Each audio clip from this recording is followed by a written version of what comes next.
یادمه خودم سرباز بودم، زمان جنگ اونور سنندج مریوان بودیم، حتی با اون همین گروه ها برخورد کردن، چون راننده آمبولانس بودم.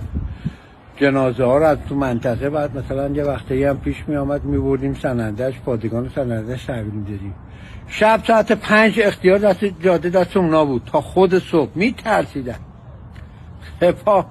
سپاه رو سلاخی میکردن، چون سپاه هم اونا رو سلاخی میکرد، خانواده هاشون، زن و بچه هاشون رو.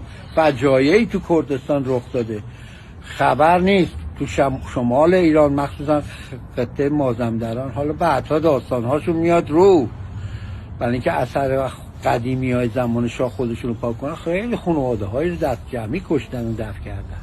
حالا کم کم رو میشه، میاد رو. بله، کردها رو خیلی صدمه بهشون زدن. کمران اومد مخصوصا رفت کردستان، خیانت ها کردن به کردها.